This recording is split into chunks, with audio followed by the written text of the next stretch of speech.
PCB chairman Mohsin Naqvi उस operation को अपने 3 लाडलों को बचाने के लिए मुसलसल डिले करी जा रहे हैं, जिसका जिक्र उन्होंने T20 वर्ल्ड कप में पाकिस्तानी क्रिकेट टीम की शिकस्त के बाद किया था। और वो उन्होंने बड़ा जाहो जलाल के साथ और बड़े गुस्से में कहा था कि मैं पाकिस्तान जाऊंगा और मैं जाके एक बड़ी सर्जरी करूंगा, बड़ा ऑपरेशन करूंगा, ये जो मामला हैं वो बहुत गंभीर हो गए हुए हैं, ये ऐसे छोटी मोटी सर्जरी से ठीक नहीं होने।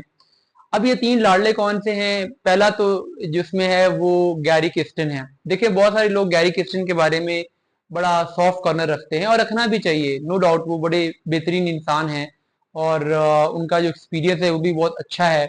उनकी लॉयल्टी पर भी, डेडिकेशन पर भी कोई शक नहीं है। मगर जब वो पीसीबी के कोच बने तो मोहसिन नकवी ने जब उनके साथ निगोसिएशन की तो जो टर्म्स एंड कंडीशंस उनके साथ तय हुई वो बड़ी अजीबोगरीब और बड़ी मुज़क्का खेज थी। और एक किस्म का जो मिकी आर्थर ने जो काम किया था नजम सेठी के साथ, ऑलमोस्ट वही काम अब गैरी किस्टन ने किया मोहसिन नकवी के साथ। कैसे किया? एक तो उन्होंने कहा कि जब आईपीएल होगी तो उस टाइम पे मैं पाकिस्तान टीम की कोचिंग नहीं करूंगा। दूसरा, उन्होंने कहा मैं टेस्ट टीम की कोचिंग नहीं करूंगा। तीसरा, उन्होंने कहा कि पाकिस्तान में जो ट्रेनिंग कैंप्स हुआ करेंगे, फिटनेस कैंप्स, ट्रेनिंग कैंप, इस तरह की चीजें, वो भी मैं सिर्फ चंद दिनों के लिए ज्वाइन किया करूंगा, बाकी मैं पाकिस्तान टीम को सिर्फ टूर्स पे ज्वाइन करूंगा।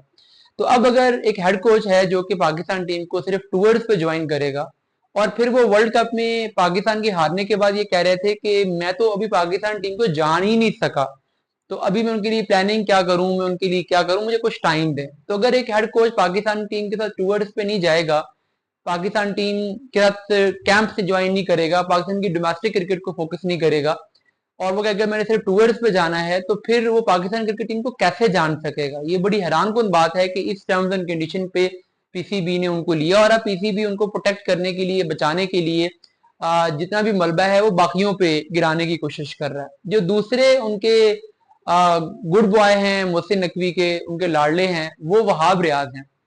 वहाब रियाज उनके लाडले आज से नहीं है।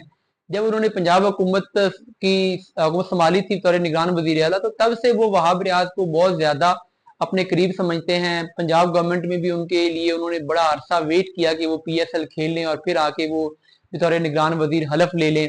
फिर हर मीटिंग में, हर जगह पे उनको साथ लेके जाते थे। प्लानिंग की जो मीटिंग हो रही थी उनमें वो थे।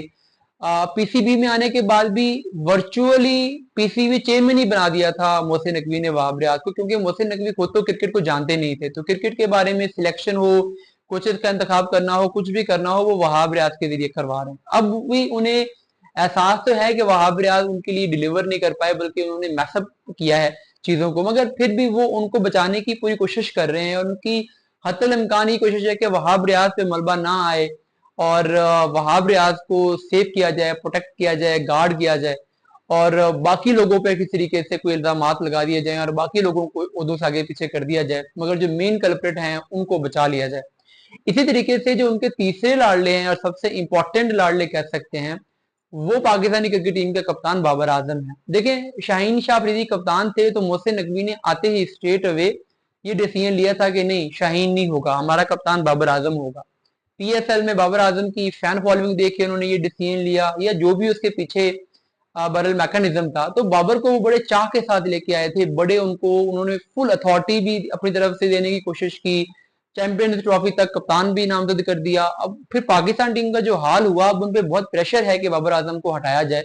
वो कैप्टेंसी के बारे में कोई दूसरे ऑप्शन को डिस्कस भी कर रहे हैं, मगर स्टिल उनके दिल में कहीं ना कहीं ये एक चीज है कि बाबर आजम को रिटेन कर लिया जाए, बाबर आजम से जो शिकस्त का मलबा है वो हटा के किसी और पे डाल दिया जाए, बाबर आजम को बीच में से मासूम करार देकर जो बेनिफिट ऑफ डाउट है वो देकर बाबर आजम को बचा लिया जाए। इस तरह की वो कोशिश कर रहे हैं। यही वजह है कि वो अभी तक ना उन्होंने बाबर आजम से इस्तीफा लिया है, ना बाबर आजम ने खुल के आगे कोई प्रेस कॉन्फ्रेंस उस तरीके से की है, और ना ही अभी तक उन्होंने किसी के खिलाफ कोई एक्शन लिया है।